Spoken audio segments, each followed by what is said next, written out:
इस सभा के आयोजक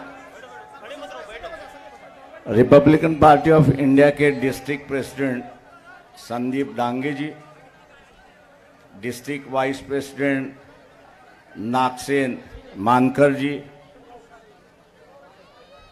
पंचशील गुलवे जी, तारिक भाई, Siddharth Telang, Javed ji, Anil Kedare, Swapnil Kawle, Keshav Karmarkar, district vice president Varshatai Kamle और डिस्ट्रिक्ट वाइस प्रेसिडेंट दूसरे जो महिला आघाड़ी आरडी काकीनाडा जी और ये जमात उलमा के सभी पदाधिकारी, फारूक अहमद, उपस्थित सभी दोस्तों, भाइयों और बहनों,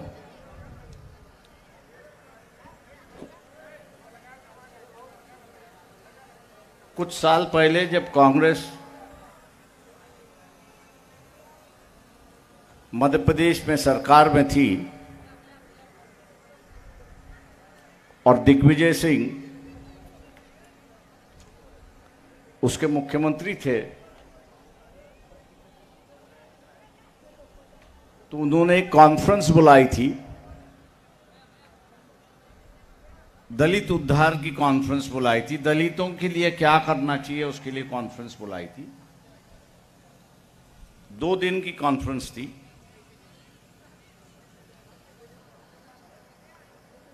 चार पन्ने की किताब निकाली और वो कॉन्फ्रेंस वहां पे खत्म हुई। उसमें से कुछ लागू नहीं हुआ। सिर्फ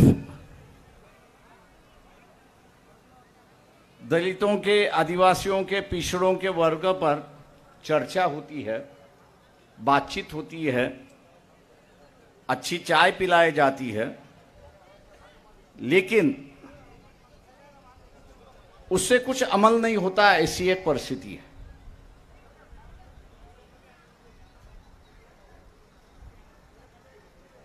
बाबा साहब के नाम से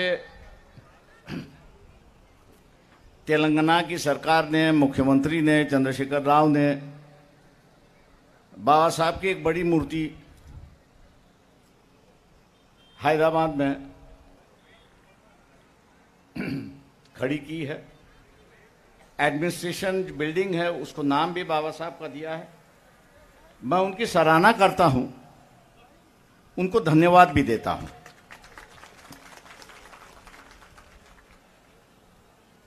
कि एक बदलाव की सोच कहीं ना कहीं तो भी शुरुआत हो।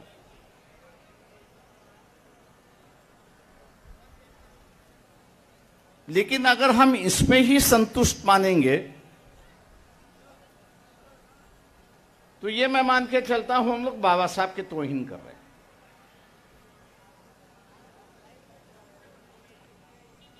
क्योंकि बाबा साहब ने कहा था कि व्यक्ति एक अच्छा हो सकता है,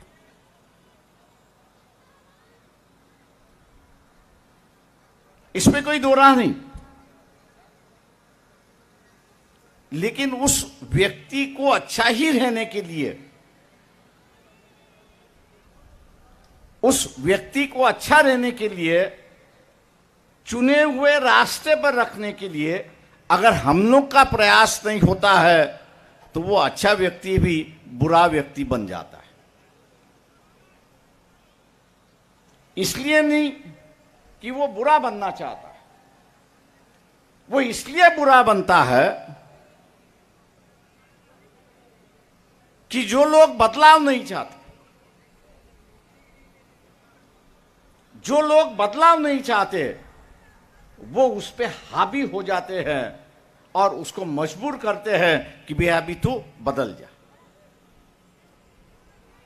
और फिर हम लोग ये कहते भैया अच्छा आदमी बुरा हो गया। लेकिन हम लोग का प्रयास क्या रहा, हम लोगों की क्या कोशिश रही, हम लोगों की क्या कोशिश रही कि वो जो अच्छा आदमी है वो अच्छा ही रहे। हम लोग जब तक प्रयास नहीं करते तब तक वो अच्छा आदमी अच्छा नहीं रहेगा, क्योंकि उसको दोनों तरफ से मार पड़ती है। फुटबॉल होता है, कभी इस गोल में कभी उस गोल में। आपको अगर अपने गोल में रखना है तो आपको खिलाड़ी बनना होगा, खेलना होगा, और तब जाके ये अच्छा आदमी जो है वो आपके गोल में रह सकता है।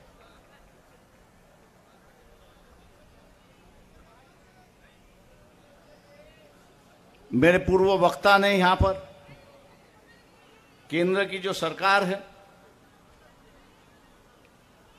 वो किस तरह से ED, economic department, economic intelligence, CB, IB और रॉ को कैसे इस्तेमाल कर रही है, ये हम लोग देख रहे हैं। और हर किसी की आवाज दबाने की कोशिश यहां पे चल रही है।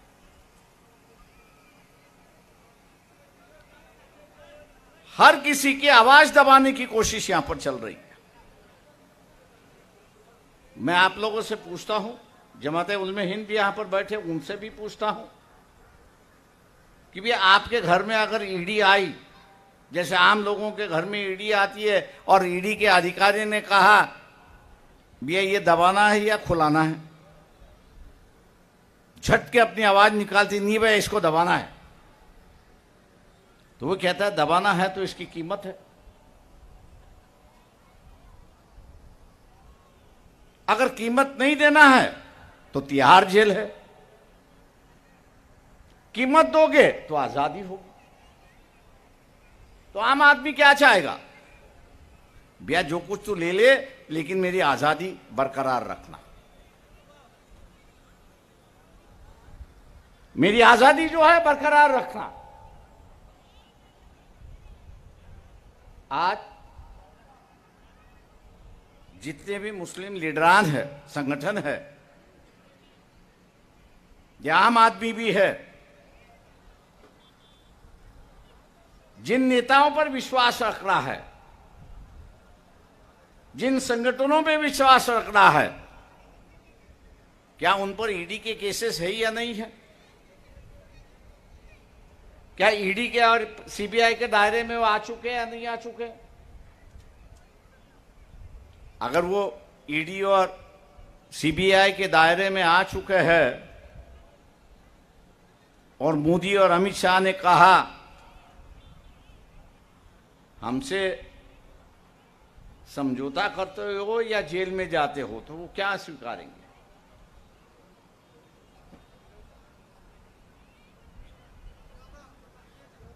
भैया डरने से भी आप लोग बोल रहे हो, क्या स्वीकारेंगे? और उन्होंने समझौता हो गया तो आपका क्या हो गया?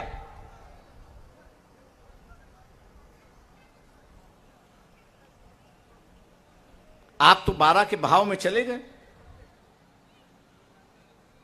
इसलिए आज का वक्त है कि हम लोग अपनी हिफाजत खुद ही करें।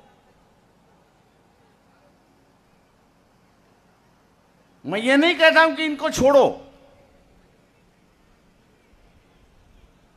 मैं ये कह रहा हूं कि आप अपने पैरों पे खड़े हो जाओ। जिस दिन आप अपने पैरों पे खड़े हो गए, जिनके पीछे ईडी लगी हुई है, जिनके पीछे सीबीआई लगा हुआ है, वो भी अपने पैरों पे खड़ा होकर कहेगा कि भैया एक दोस्ती का हाथ आ गया है, एक दोस्ती का हाथ आ गया है, और उस दोस्ती के हाथ को पकड़ते हुए मैं नैया क्रॉस कर सकता हूं। हम किसी भरोसे पे नहीं जिएंगे, और ऐसा भी नहीं होगा हम किसी पे भरोसा भी नहीं रखेंगे।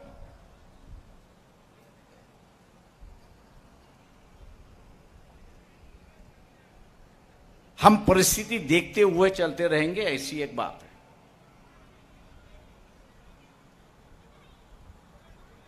आज कांग्रेस के अध्यक्ष है, क्या नाम है उनका, क्या नाम है उनका? अच्छा, मल्लिकार्जुन खड़गे। दिल्ली में उनको ईडी ने बुलाया था या नहीं बुलाया था?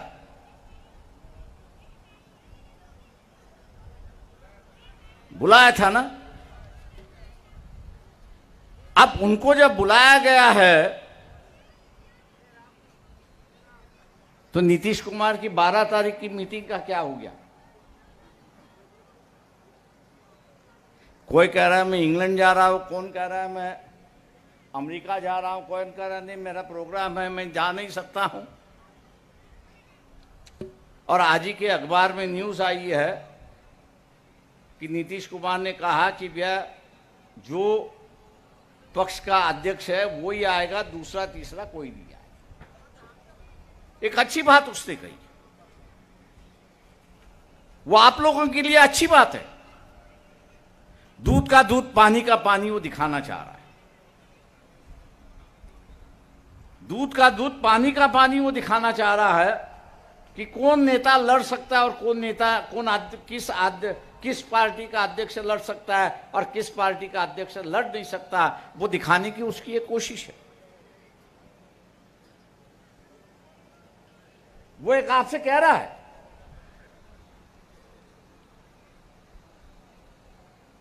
जैसे हमारे सभी मुसलमान भाई ये कहते हैं नहीं सब जन इकट्ठा आना चाहिए। उनकी भावना बहुत अच्छी है, उसकी सराहना करता हूं और वो होना भी चाहिए। बीजेपी को हराना है तो सभी को इकट्ठा होना होगा, लेकिन परिस्थिति को देख के भी चलना होगा। मैंने जैसे कहा कि खड़गे जी है, 80 उम्र हो चुकी है, अब 80 की उम्र वो जेल जाएंगे या बाहर रहेंगे? बाहर रहेंगे।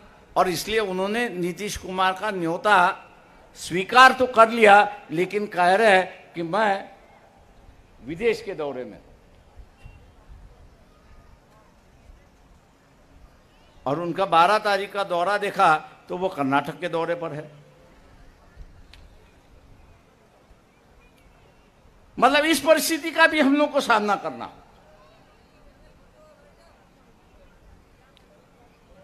इस परिस्थिति को भी हम लोग सामना करना होगा। और इस परिस्थिति को कंट्रोल करना है, नियंत्रित करना है, तो फुले शाहू बाबा साहब अम्बेडकर के विचारधारा को मानने वाले हैं, उनको एक अहम भूमिका मुसलमानों के साथ बैठ के निभानी होगी। एक अहम भूमिका निभानी हो। सेक्युलर लोगों के साथ में बैठ के एक अहम भूमिका निभानी हो। आप अगर टाइट रहे,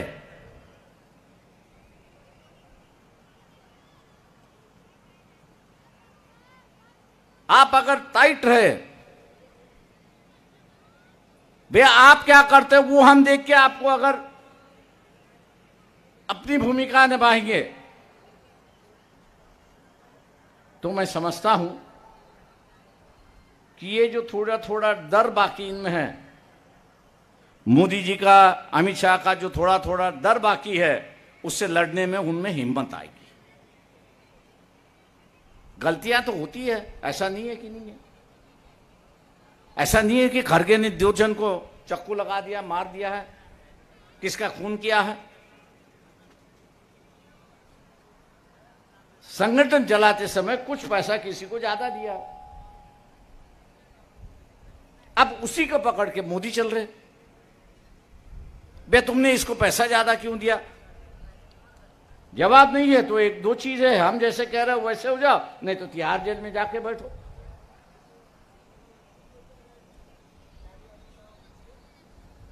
और मैंने इसलिए बंबई की मीटिंग में कहा था, सोनिया गांधी, राहुल गांधी से विनती की थी, भैया आपको भी ईडी ने बुलाया था, किस लिए बुलाया था लोगों से एक बार बता दो। आपको लोगों से माफी मांगने की भी जरूरत नहीं है। भैया ये हमने किया है और लोग आपको माफ करेंगे और मोदी को जेल में भेजेंगे, ऐसी परिस्थिति है। लेकिन हिम्मत तो कम से कम बताइए। भाई इनको क्यों बुलाया जाता है, मुझ जैसे को पता नहीं तो आप लोगों को क्या पता होगा। जब हम जैसे लोगों को यह पता नहीं कि आपको ईडी ने क्यों बुलाया है, तो आम आदमी को क्या होगा? तो आम आदमी को जो बीजेपी बताएगी वही उसको सही लगेगा। और बीजेपी क्या कह रही है, इतने लाख करोड़ों का गफला किया हो, देश के लिए इन्होंने इतना इतना बुरा किया, लोगों को लगता सही होगा इसलिए पुलिस ने बुलाया। और इसलिए हम लोग को अपने पैरों पे खड़ा होना। जो फुले शाहू अम्बेडकरी विचारधारा के समूह है, मुस्लिम समूह है, मेरे उनसे विनती है कि आप जब तक खड़े नहीं होते तब तक यहां की राजनीति बदलती नहीं, ये मान लो। जैसे आज दिखाई दिया कि सभी इकट्ठा आने चाहिए, लेकिन मीटिंग में जाने के लिए तैयार थे। सभी जन इकट्ठा आने चाहिए, लेकिन मीटिंग में जाने के लिए तुम बैठक में नहीं जाओगे तो इकट्ठा कैसे आओगे? जब बैठक ही नहीं होगी तो इकट्ठा कैसे होगी?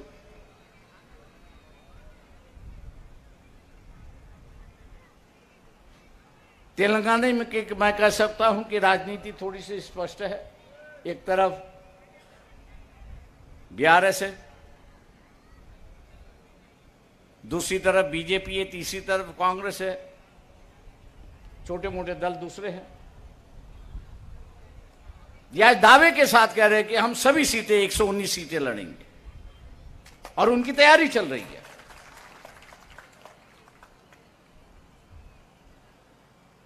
फिर जो इक्का का पत्ते जो होते हैं, पत्ते में इक्का जो होता है वो सबसे बड़ा होता है। मैं मुसलमानों से आग्रह कर रहा हूं, फुले शाहू अम्बेडकरवादियों से आग्रह कर रहा हूं, ये इक्का का तुरुप जो है वो आप बनो, जिसके झोले में आप इक्का डालोगे उसकी सत्ता आई। लेकिन उसके पहले ही हमने कहा नहीं भैया ये अच्छा है, ये अच्छा है, ये अच्छा है, तो अब हार गए।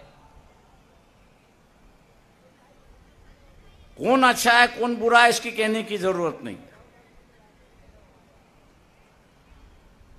ये जो सेक्युलर हिंदू किसकी तरफ जा रहा है, कांग्रेस की ओर जा रहा है, चंद्रशेखर राव की तरफ जा रहा है। उसके साथ में हम लोग जिसके साथ जा रहा है उसके साथ में जुड़ गए, तो उसको हम लोग ने जीता दिया और बीजेपी को हरा दिया। नेशनल पॉलिटिक्स, राष्ट्रीय राजनीति वही होनी चाहिए, स्टेट की राजनीति अलग से चलती है। आज जो बीजेपी दावा के साथ कह रही है कि हम अगली बार आए तो संविधान बदलेंगे,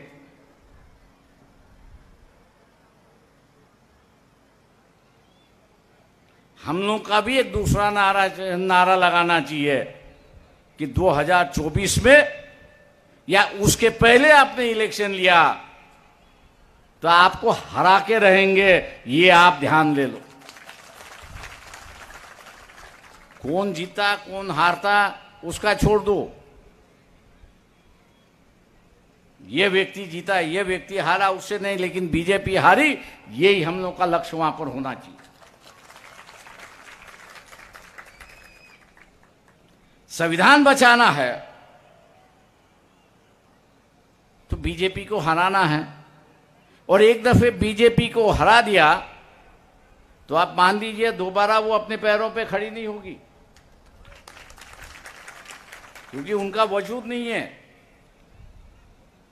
उनका बुनियाद नहीं है।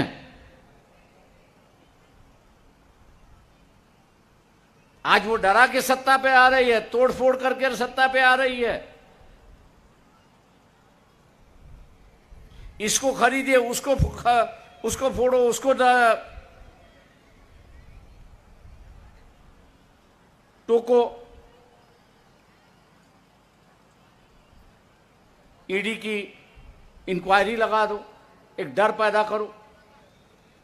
दया और भय की राजनीति का बीजेपी पनपना है। जिस दिन सत्ता गई उस दिन ना वो डर बता सकती है ना वो भय बता सकती है, लेकिन उसको ही डराने का काम हम लोग यहां पर बैठ के कर सकते हैं।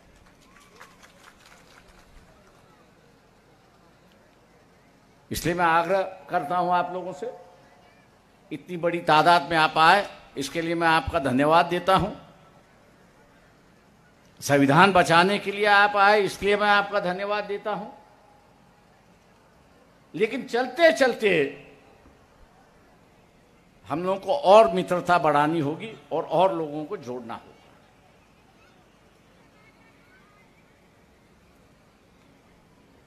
मान लो अगली सभा तेलंगाना में कही है, इससे दुगनी भीड़ हो गई,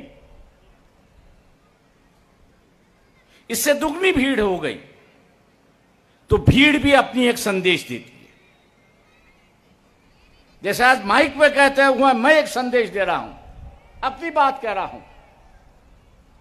उसी तरह भीड़ भी एक संदेश देती है, अरे भैया ये तो 10 लाख में इकट्ठा हो गई, ये तो अभी कुछ भी कर सकते हैं। ये आम लोगों की बिना कहने हुए भावना हो सकती है, और वो भावना हमको पैदा करनी है कि आज के बाद भीड़ जनता को ये कहेगी कि भैया संविधान बचाने के लिए हम लोग आ चुके हैं, आप चिंता ना करो, हम लोग के साथ में जुड़ जाओ। यही संदेश हम लोग को वहां पर देना है।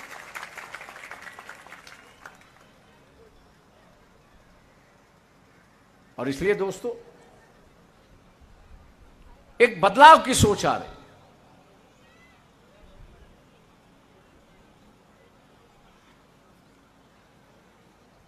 अब जो है मुसलमानों के लिए, दलितों के लिए, ओबीसीओं के लिए सिंबॉलिक राजनीति नहीं चली,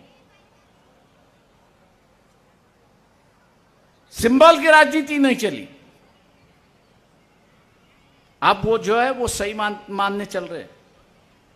ये असलियत क्या है ये बताओ। जैसे मेरे पूर्व वक्ता ने कहा कि भैया इस साल जो है और पिछले साल जो है बंधु योजना के माध्यम से 10-10 लाख कुछ परिवारों को मिले, कुछ परिवारों को नहीं मिले। एक बार सभी को मिलेगा ऐसा नहीं है, लेकिन हर साल अगर चलती रही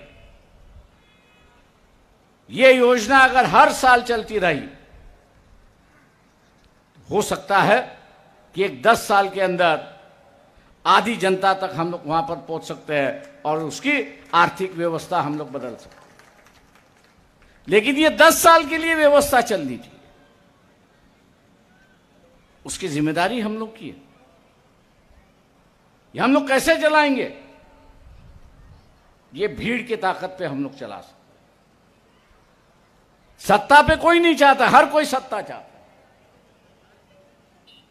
और जिस किसको सत्ता चाहिए उसे कहेंगे भैया सत्ता आप ले लो, योजना हमारी होगी, सत्ते पर आप बैठो, योजना हम लोग देते, ताकि दलितों का हो, आदिवासियों का हो, अकलियतों का हो, ओबीसी का हो, भला हो।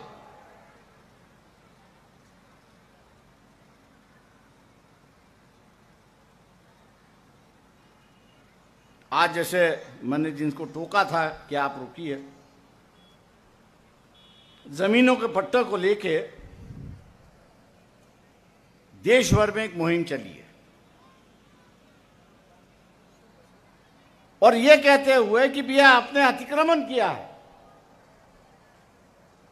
अब वो 30-30, 35-35 साल बैठे हुए, तब भी उनसे कह रहे कि नहीं आप इलीगल तरीके से आए, गलत तरीके से आए, आपका झुग्गी हो और कुछ हो, आप अपने आप से निकालिए, नहीं तो हम इसको तोड़ देंगे।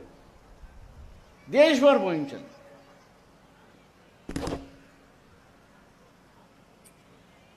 कुछ अधिकारी मुझसे आए कि आप हमसे मदद करिए, तो मैंने कहा मैं मदद करने के लिए तैयार हूं, आपको एक पैर पर मदद करने के लिए तैयार है। तो बोले सही मदद करेंगे। मैंने कहा सही मदद करिए। मैंने कहा गाड़ी बुलाइए। बोले क्यों? मैंने कहा इनका सामान गाड़ी में तो कम से कम रख दे। तो बोले गाड़ी जाएगी कहाँ? मैंने कहा आपके घर पे जाएगी।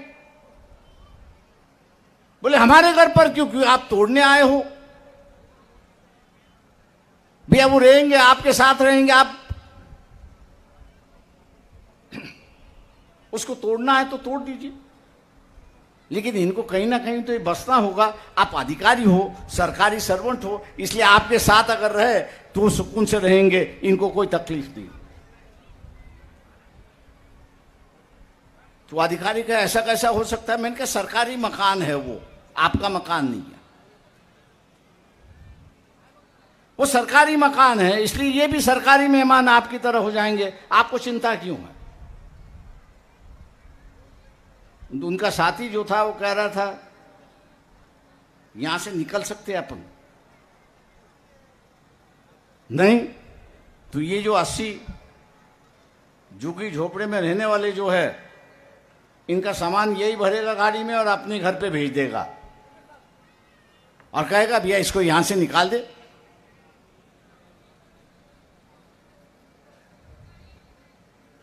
इसलिए हम जब तक अपने अधिकार के लिए लड़ने के लिए तैयार हैं, तब तक आपको कोई बचाने नहीं आएगा।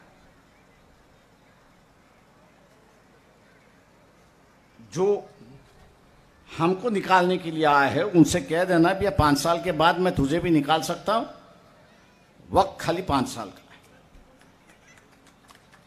आज बीजेपी जो कह रही है कि भाई हम संविधान बदलेंगे, मोदी जी को मैं हमेशा कहता हूं कि वो मेरा राजनीतिक नौकर है, इस देश का मालिक मैं हूं और आप हो। यहां का वोटर जो है, यहां का वोटर जो है वो इस देश का मालिक है।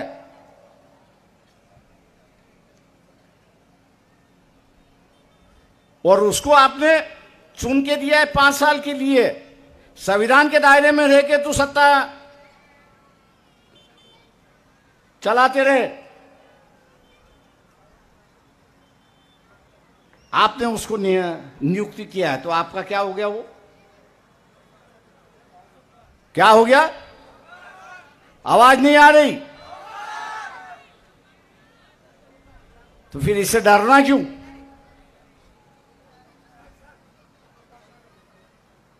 तुम अपने घर में जो नौकर रखते हो उससे डरते हो क्या? फिर इससे क्यों डरते हो?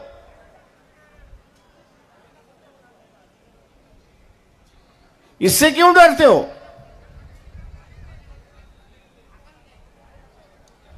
जिस दिन काम पसंद नहीं आया उस दिन हम लोग निकाल देते हैं। उसी तरह आप लोकसभा का चुनाव आएगा, वोट देने से इसको निकाल देंगे। मन बना लिया इसको निकालने का? पूरा हाथ उठाइए, देखने दो किसने किसने मन बना लिया है। 5,000 दिया तो भी मन बना लिया है, 5,000 दिया तो भी मन बन लिया है। आधे हाथ जैसे मैंने 5,000 कहा वैसे नीचे आ गए।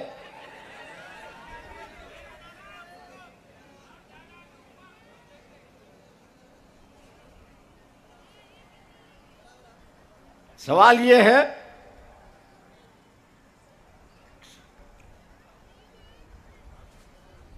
मालिक ने मालिक की तरह रहना चाहिए।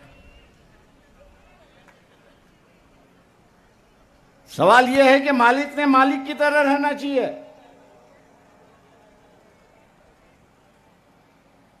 अगर मालिक ही मालिक की तरह नहीं रहा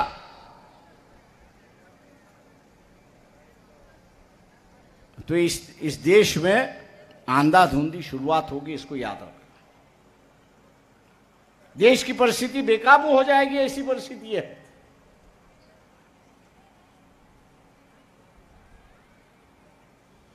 और इसलिए ना मैं कांग्रेस पे भरोसा करता हूं, न और किसी पे भरोसा करता हूं,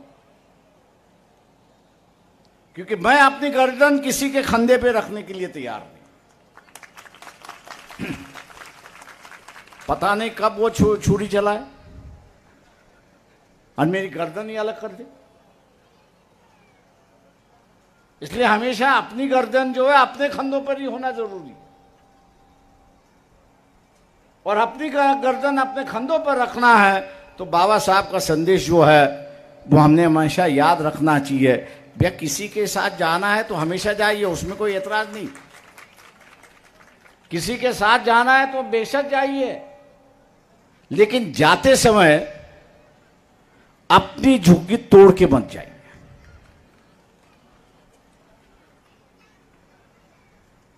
जाते समय अपनी झुग्गी की हिफाजत करके जाना, क्योंकि दोस्ती में अगर दरार आई, दोस्ती में अगर कहीं दरार आई तो अपने मकान लौटना होगा, मकान शाबूत होगा तो इज्जत शाबूत होगी। और यही बाबा साहब ने कहा कि जब तक आपकी झुग्गी साबित है तब तक आपकी इज्जत साबुत है। और इसलिए आदिलाबाद के कार्यकर्ता, तेलंगाना के कार्यकर्ता जिन्होंने बाबा साहब के नाम से दोबारा रिपब्लिकन पार्टी यहाँ पे शुरुआत की, मैं उसकी सराहना करता हूँ, धन्यवाद देता हूँ। और आप लोगों से आग्रह करता हूँ, अधिकांश करके जो अधिकारी हैं उनसे आग्रह करता हूँ, आप पूरी ताकत से, धन मन धन से इनके पीछे रहिए। इन्होंने, बाबा साहब ने जैसे कहा कि उस झुग्गी को दोबारा खड़ा किया है, आप जैसे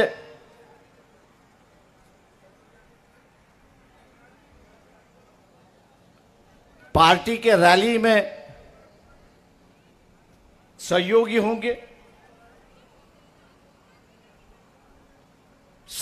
होंगे, वैसे वैसे पार्टी का नाम तो बढ़ता जाएगा, लेकिन ये जो फुले शाहू अंबेडकर मतदार जो है, इसको हम अभी खरीद नहीं सकते, इसके साथ समझौता करना होगा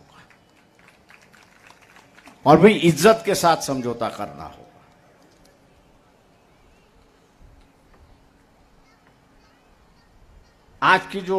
आज का जो माहौल है ये काफी तेजी से बदल रहा है, ये काफी तेजी से बदल रहा है। हो सकता है कि बीजेपी के खिलाफ की जो आपकी मंशा है कि सभी ने इकट्ठा होना आना चाहिए,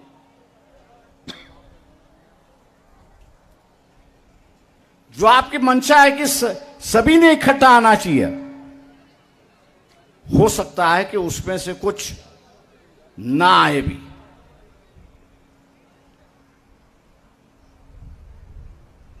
हो सकता है कि उसमें से कुछ ना आए भी। वजह यह नहीं है कि वो आना नहीं चाहते हैं, वजह यह है कि बीजेपी ने उनको मजबूर किया है कि आप उसमें अगर शामिल हो गए, आप अगर हमारे विरोध में शामिल होंगे तो आपको तिहाड़ का जो जेल है या आदिलाबाद का जो जेल है उसके दरवाजे हम आपको दिखाएंगे। जेल या आज़ादी दोनों में से तय कर लो। आपको आज़ादी कर चाहिए तो इनके साथ में मत जाइए। यही वहां पर गठबंधन की राजनीति, वहां पर मजबूरी की राजनीति। हर कोई लड़ सकता है ऐसा नहीं है, हर कोई लड़ सकता है ऐसे नहीं। कोई कमजोर दिमाग के होते हैं, कमजोर दिल के होते हैं। जो कमजोर दिल के हैं वो शायद इकट्ठा नहीं आएंगे, लेकिन जो भी इकट्ठा हो, बीजेपी के खिलाफ जो भी इकट्ठा हो, उनके साथ हम लोग रहेंगे, उनको हम साथ देंगे। लेकिन साथ देते समय उनको भी हम लोग परखेंगे कि वो सही मायने में बीजेपी के खिलाफ लड़ रहे या नहीं लड़ रहे। इसलिए हम लोग अपनी एक आइडेंटिटी, अपनी एक पहचान जो आज आप लोग ने बनाई है उसको बरकरार रही है। इन्हीं लफ्जों के साथ मैं अपना यहां पर रुकता हूं। शांतिपूर्वक आपने सुना, इसके लिए आपको धन्यवाद। जय भीम। बाळासाहेब आंबेडकर।